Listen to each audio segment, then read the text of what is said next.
Je fais partie des personnes qui croient que on n'accouche pas au hasard. Peu importe les conditions dans lesquelles tu as fait l'enfant, peu importe avec qui tu as fait l'enfant, je suis persuadée qu'on n'accouche pas au hasard. Ce n'est pas juste parce qu'il faut faire descendre des âmes qu'on fait descendre des âmes.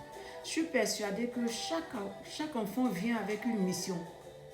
Chaque enfant vient avec une mission. Déjà une mission au sein de la famille avant que ce soit une mission à l'extérieur de la famille. Comme je vous l'ai déjà expliqué, ma première fille qui a maintenant 21 ans, elle, elle a ouvert la porte de l'amour, du véritable amour. Elle m'a donné de comprendre que j'avais jamais été aimée, que je n'avais jamais aimé, que je ne savais pas ce que c'était que l'amour.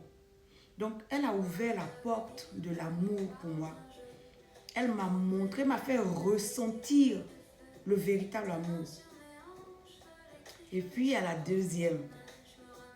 Cette deuxième-là qui, elle m'a appris à vivre l'amour au quotidien.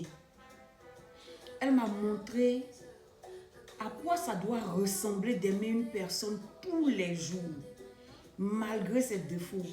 Elle m'a montré que aimer une personne n'a rien à voir avec le comportement de la personne, n'a rien à voir avec les fautes, les défauts, whatever.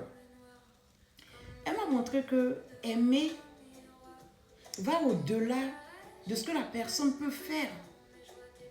Elle m'a montré, je savais que l'amour c'était un choix, mais avec elle, j'ai appris à assumer ce choix-là.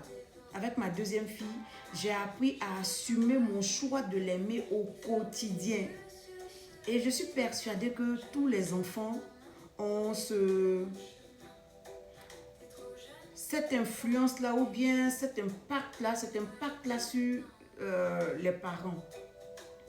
Alors, comment se manifeste l'enseignement que ma deuxième fille m'a donné?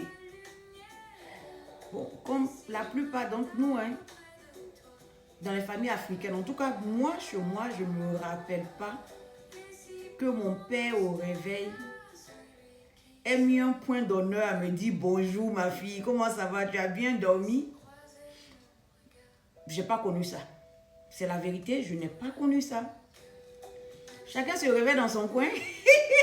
Si on doit se parler, on se parle. Si on doit se parler, chacun dans son coin. Ma mère, comme je n'ai pas grandi avec elle, peut-être que si j'avais grandi avec elle, elle allait me dire je t'aime, je ne sais pas. Mais je n'ai jamais entendu ça de la bouche de ma mère. Et la seule fois que mon père m'a dit je t'aime, c'était on était en train de se disputer entre griffes. On ne peut pas se disputer avec nos parents. On était en train de se... On était en train de se disputer par rapport à ma filière estudiantine. Lui, il voulait que je fasse droit. Donc, j'étais en fac de droit. Mais moi, je voulais faire les langues. Je voulais faire anglais ou espagnol.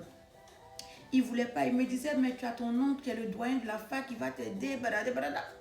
Il donnait ses arguments, je donnais mes arguments, tu vois, back and forth comme ça. Et puis, j'ai commencé à pleurer. De toutes les manières, tu ne m'aimes pas. Tu ne m'as jamais dit tu m'aimes. Et puis, mon papa l'a dit ouvertement. Il a ouvert sa bouche, il l'a dit.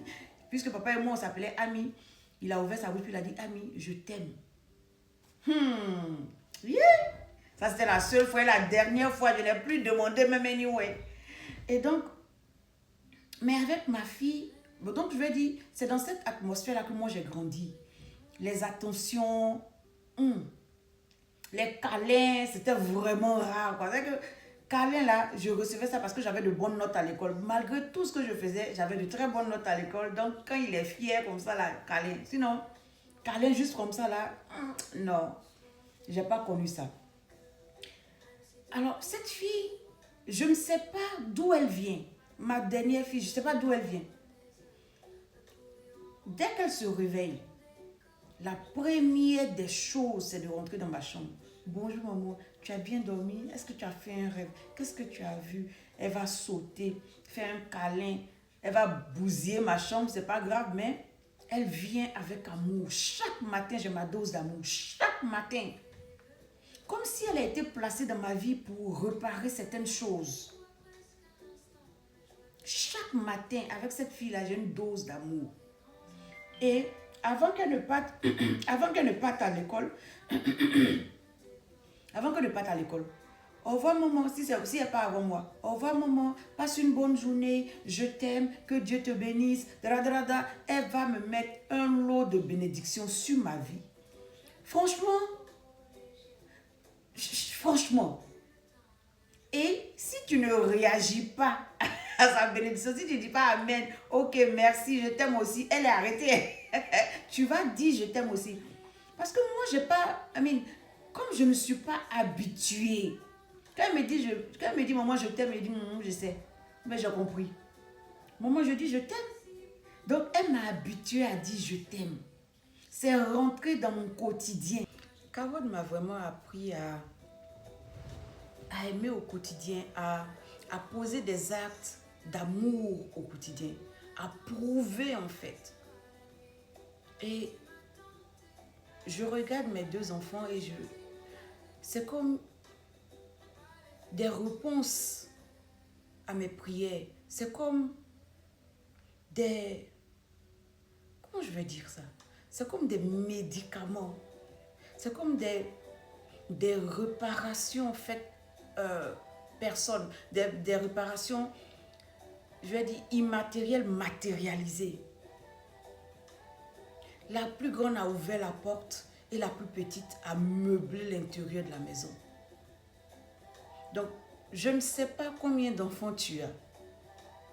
Je ne sais pas dans quelles circonstances tu as eu tes enfants. Mais je suis sûre d'une chose.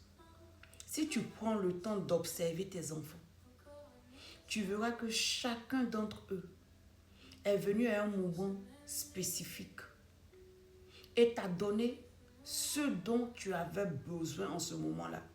Si tu n'as pas, tu peux ne pas comprendre en fait.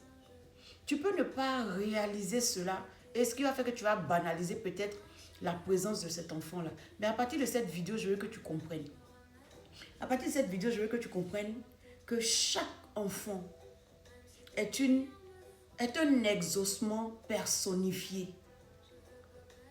Tes enfants, malgré comment tu les as fait, où tu les as eus, dans quelles circonstances, ils viennent pour réparer quelque chose. Un enfant ne vient jamais pour briser.